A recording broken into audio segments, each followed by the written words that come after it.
Olá, muito bem-vindo ao Camarote 21, a sua revista semanal sobre a cena cultural e artística da Europa. O programa de hoje está super poético, olha só o que vem por aí. Tem uma explosão de cores no Centro Pompidou de Metz, na França. Antigas prisões e igrejas ganham nova utilidade. E a arte que vem e vai com as marés. Matisse, Kandinsky e Yves Klein, grandes nomes da história da arte com uma coisa em comum, o fascínio pela cor. A cor como mediadora de emoções ou como elemento de transição entre o plano material e o espiritual. A magia dos pigmentos sempre intrigou estes e outros artistas. Agora uma exposição convida a entrar neste universo quase alquímico. A mostra A Aventura da Cor, em cartaz no Centro Pompidou de Metz, filial do famoso Museu Parisiense. O que seria do mundo se não existissem cores? E o que seria da arte? As cores têm uma função muito mais do que estética. Elas estão associadas a sentimentos e sensações.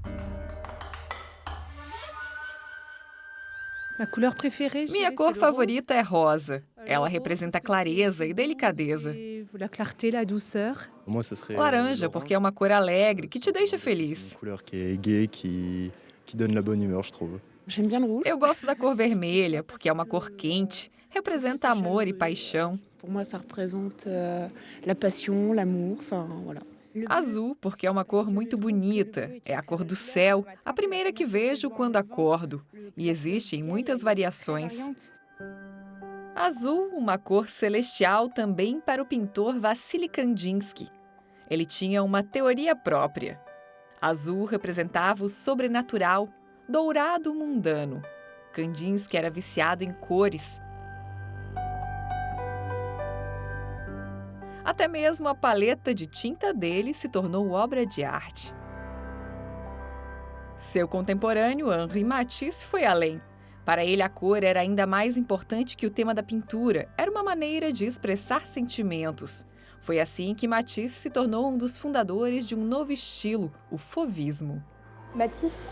Matisse é um representante do fauvismo. Em 1905, em Paris, ele exibe pela primeira vez obras nas quais ele liberta a cor de seu significado tradicional. Ele não usa mais a cor da maneira usual, o que foi um escândalo na época. E foi chamado de fauvista, o que pode significar animal selvagem, algo pejorativo.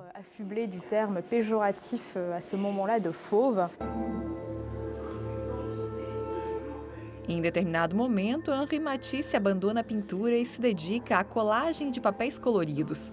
Ele chama a técnica de papier-découpé e com ela coloca a cor acima da forma, algo que fez até os últimos dias de vida. Matisse dizia que, apesar do escândalo que essas obras causavam, pela primeira vez ele foi capaz de expressar seus sentimentos de forma honesta. A cor para ele era um mediador, um meio de mostrar ao espectador o que ele sentia. Nesta sala não há nada entre o espectador e a obra de arte, só um mar azul.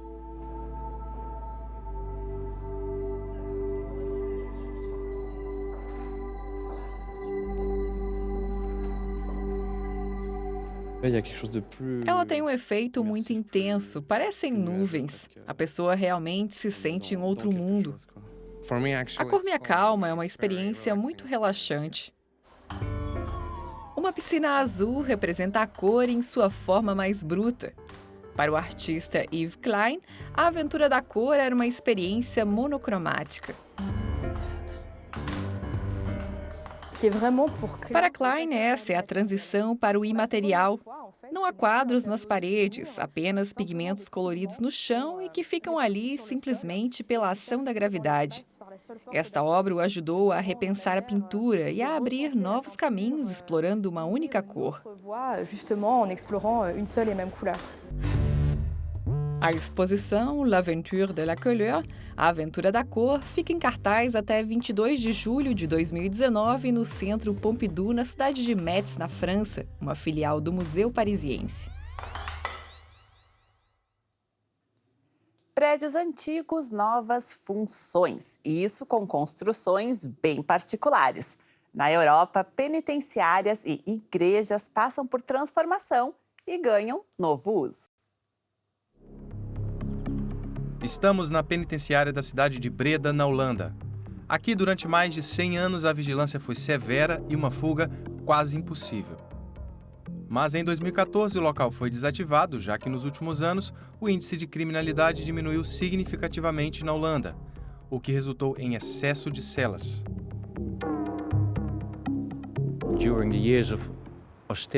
Durante os anos de austeridade, o governo decidiu fechar de 20 a 30 prisões.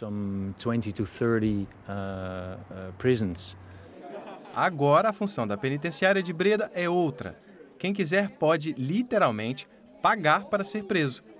No Prison Escape, o jogador desembolsa 80 € para virar prisioneiro e tentar fugir da prisão. Recebi uma carta dizendo para eu me apresentar e que vou ficar presa por 10 anos. Você sabe o motivo? Não. Estou ansioso e um pouco nervoso porque não sei o que me espera. Não é permitido filmar o jogo, mas o que se sabe é que todos devem vestir roupas de prisioneiros e que 80 atores se encarregam de dar autenticidade à prisão.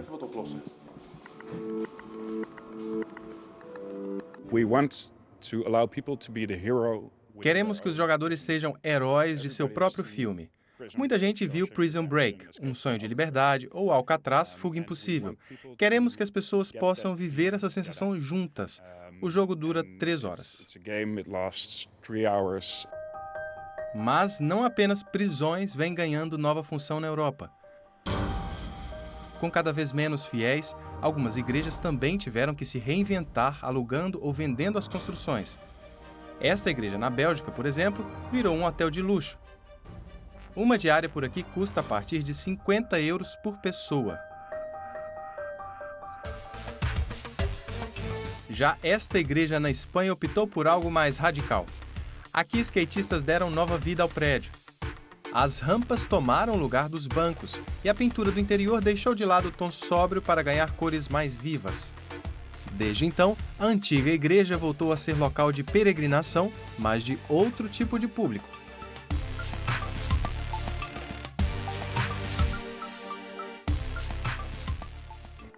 De volta à antiga penitenciária de Breda, depois de 3 horas, quase todos os prisioneiros conseguiram escapar. Você realmente se sente um prisioneiro. Os atores no jogo fazem parecer real. Aí, junto com as outras pessoas, você tenta achar uma forma de escapar.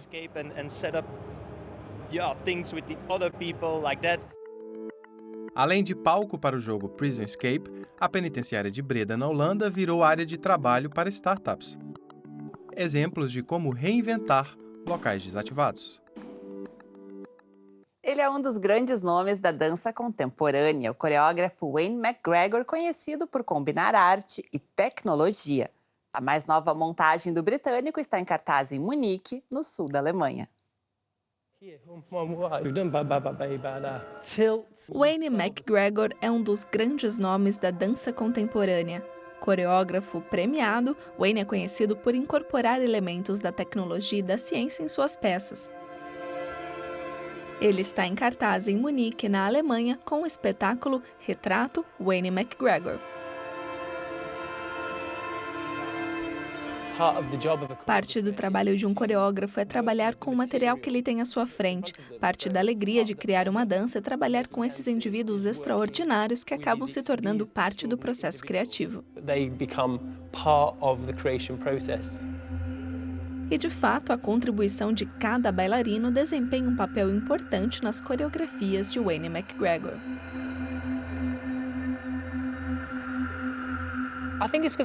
Acho que é porque eu não tenho uma ideia fixa de como as coisas devem ser. Eu tenho uma ideia, mas quero ver em tempo real como os corpos reagem. E vejo isso como uma oportunidade, não um obstáculo. Sua nova peça é inspirada no ritmo da poesia, na lírica persa do século XIII.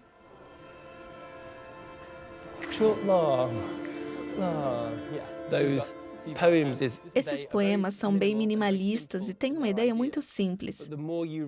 Mas quanto mais você relê os poemas e reflete sobre eles, mais espaços se abrem com outros significados potenciais. O que a princípio parece muito simples se torna infinitamente complexo. Criar danças infinitamente complexas é algo que combina bem com ele. Recentemente, Wayne decodificou o próprio genoma para traduzir as sequências de DNA em dança. Ciência e tecnologia sempre fascinaram o britânico. Uma das coisas que realmente aprendi com a ciência foi a entender melhor meus caminhos cognitivos. Recentemente fizemos um grande projeto genético sobre como o código genético influencia quem você é como indivíduo, como você escolhe viver a sua vida.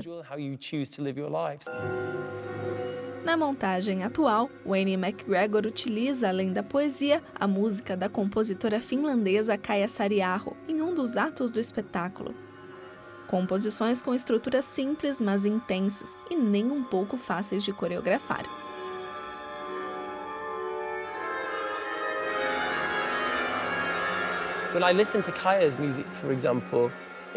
Quando ouço a música de Kaija, ela me coloca em diferentes estados físicos. E para mim, uma coreografia é o corpo em mudança. O mais importante para mim é como a música inspira, altera ou modela os estados físicos dessa mudança.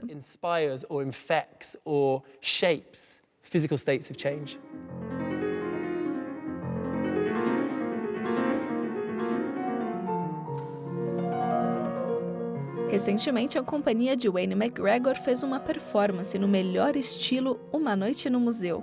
E isso na Galeria Nacional de Londres, sob o olhar atento das obras-primas.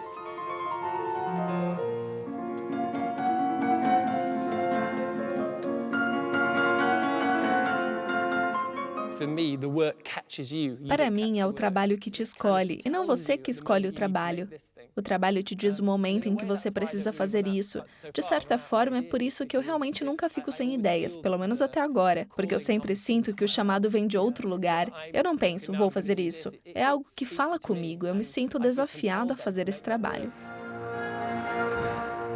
Em Munique, Wayne McGregor constrói a coreografia parte por parte, juntamente com os bailarinos do Ballet Estatal da Baviera.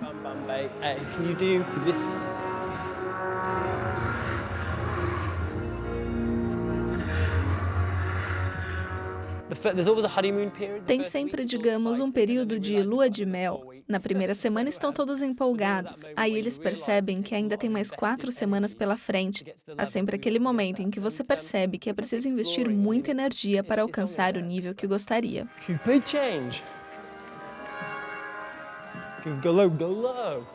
O espetáculo Retrato Wayne McGregor está em cartaz no Teatro Nacional de Munique, na Alemanha.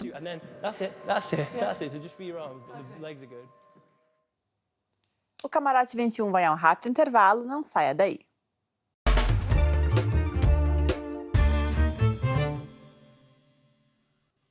Bem-vindos de volta ao Camarote 21 aqui nos estúdios da DW, na Alemanha. E por aqui, 2018 marca o início de uma nova era. Este ano, a última mina de carvão da Alemanha será fechada.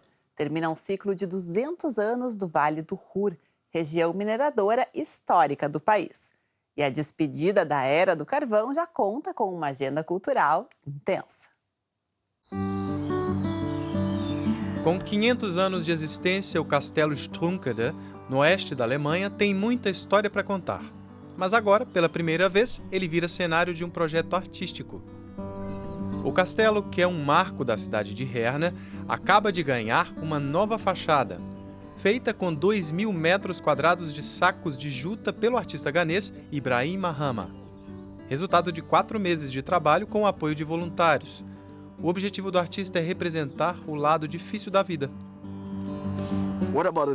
O que acontece com as coisas desagradáveis que milhões e bilhões de pessoas têm que suportar durante toda a vida? Mesmo que talvez a gente não esteja numa situação em que temos que passar pelos mesmos problemas, isso não significa que eles não existam.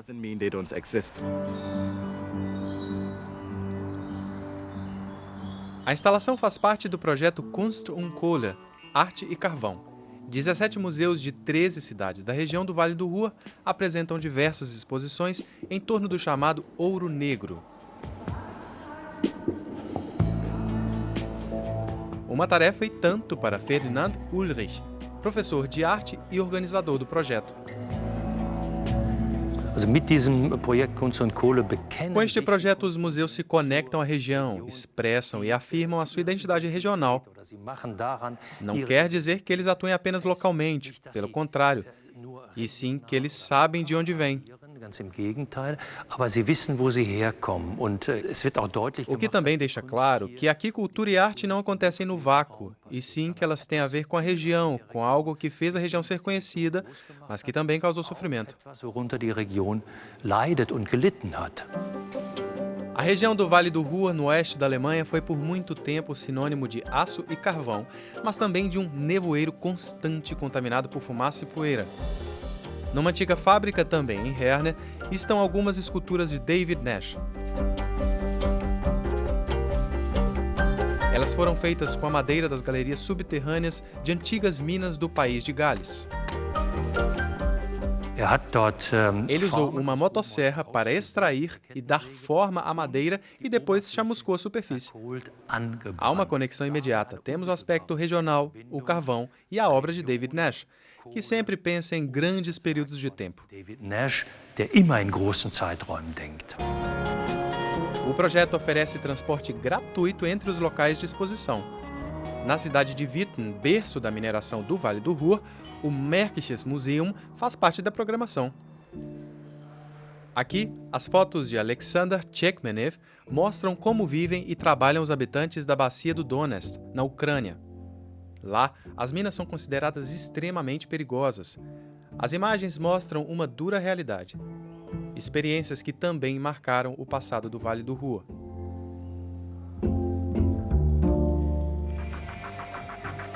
Na cidade de Bochum, obras que parecem relíquias do final dos tempos, uma reflexão sobre a história subterrânea da região. Este mundo abaixo de nós é muito impressionante. O sistema de túneis tem o boato de que é possível ir da cidade de Essen a Dortmund pelo subsolo. Essas histórias que se ouve quando criança sobre coisas subterrâneas, coisas que surgem do subsolo, sempre fascinaram.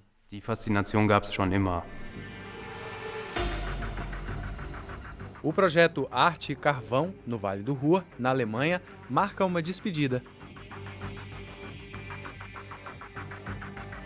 Em 2018, a última mina da região será fechada, dando fim a 2 séculos de mineração. Móveis que formam verdadeiras esculturas suspensas e que combinam materiais orgânicos e artificiais de forma inesperada. Com fios de nylon, a designer Claire Morgan conecta espectador e meio ambiente. Um jogo de contrastes entre o natural e o artificial, entre a vida e a morte. Esculturas suspensas que mesclam materiais orgânicos e sintéticos. Obra de Claire Morgan, artista da Irlanda do Norte que vive na Inglaterra.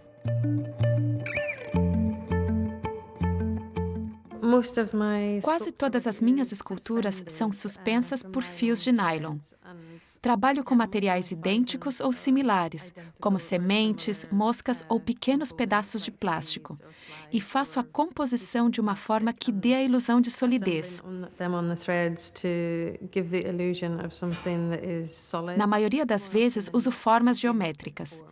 As obras parecem estáveis e firmes, apesar de serem formadas por milhares de componentes frágeis que realmente não têm nenhuma conexão um com o outro e que podem ser facilmente destruídos. Um trabalho milimétrico que às vezes leva semanas para ficar pronto. Recentemente, ela criou uma baleia flutuante de quase 17 metros de comprimento. Uma alusão a uma tradição controversa, mas antiga do país. O trabalho Elephant in the Room, Elefante na Sala, foi feito para a Hall, eleita a Cidade da Cultura em 2017. A obra foi exibida em um shopping onde no passado ficavam docas. Os baleeiros costumavam atracar nelas. Foi uma forma de ligar a obra diretamente à história da cidade. Usando mais de 16 mil recortes de papel e fios, a artista abordou um tema que muitas vezes passa despercebido. Mas numa obra destas proporções, nem sempre sai tudo como planejado. Cometi um erro em uma das medidas e tive que refazer boa parte do trabalho.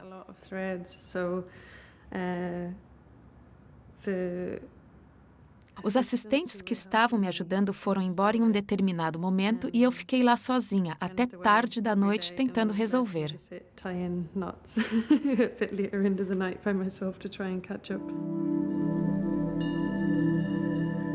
Além das enormes criaturas de papel, Claire também utiliza animais para ilustrar os contrastes e semelhanças entre o ser humano e a natureza. No começo da faculdade de artes, eu já trabalhava com materiais orgânicos. E, para mim, animais que já estão mortos são exatamente isso, material orgânico. Só que eles têm um significado especial, porque nós também somos animais. Portanto, há uma conexão imediata entre nós e os outros seres vivos. A artista busca inspiração pelas ruas de Newcastle. Para ela, a cidade à beira do rio Tyne representa o elo perfeito entre natureza e ser humano. Um exemplo são as gaivotas. O que para muitos moradores pode ser um incômodo, serve de referência para a artista. A gaivota tridáctila é uma ave marinha, então este é provavelmente o ninho mais distante que se pode ter. Todos os dias, as gaivotas voam até o mar em busca de comida para os seus filhotes. Eu gosto quando tentamos manter o lugar controlado e limpo, e aí vêm os pássaros reivindicar o lugar deles. A arte de Claire Morgan gira em torno da efemeridade da vida. Uma arte que deixa as conclusões por conta do espectador. Arte que vem e vai ao sabor das marés. Esta é a proposta de uma exposição nada convencional. Na costa belga do Mar do Norte, quem vai à praia pode conferir uma instalação de esculturas marinhas ou não. Na maré alta, estas 15 estacas na costa belga ficam quase imperceptíveis. Elas estão lá para medir o nível da água. Mas quando a maré recua, as estacas revelam uma vida dupla. Coisas da Maré é uma exposição de esculturas nada convencionais no Mar do Norte. Ela está em cartaz até o final do outono europeu, mas pode ser vista apenas quando a maré está baixa.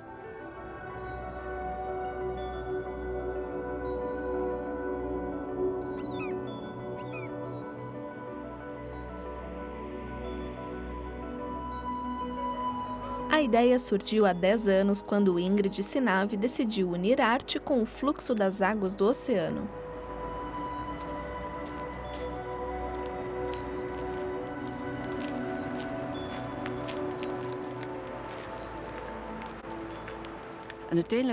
Claro que se você mora na praia, as marés irão te afetar.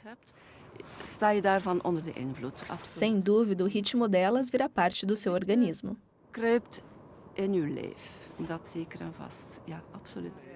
A influência das marés é um tema fascinante e tem muita gente interessada no projeto. Há sempre mais propostas artísticas do que estacas. As instalações já foram feitas há alguns meses e para os participantes é interessante observar como o mar modifica a arte. Este artista recebeu um dos lugares mais cobiçados para apresentar a obra do coletivo em que trabalha.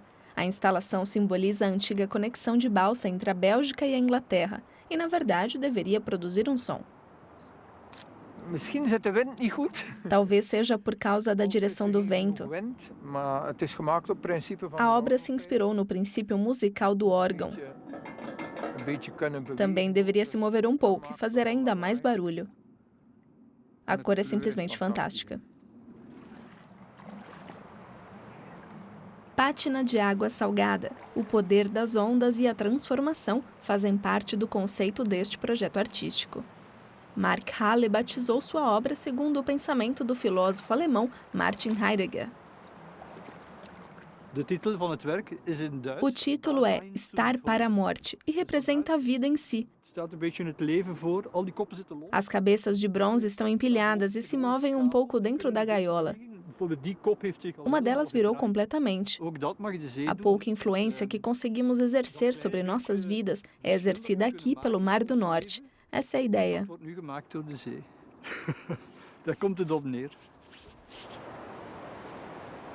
A natureza não só como inspiração, mas como participante direta. Para os artistas, tem também a questão do desapego da obra. É muito provável que a instalação acabe completamente deteriorada ou até arrastada pela corrente, o que faz parte do processo. Quando você conclui uma obra, tem que deixá-la livre.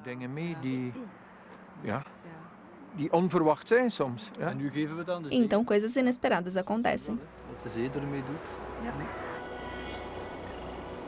Um trabalho entregue às vontades do mar, o único que pode decidir quando as obras voltam à superfície. Com esta proposta poética, o Camarote 21 encerra os trabalhos de hoje. Muito obrigada pela companhia. Para mais vídeos, não deixe de conferir e assinar a nossa playlist no YouTube da DW Brasil. Na semana que vem tem mais arte e cultura aqui da Europa.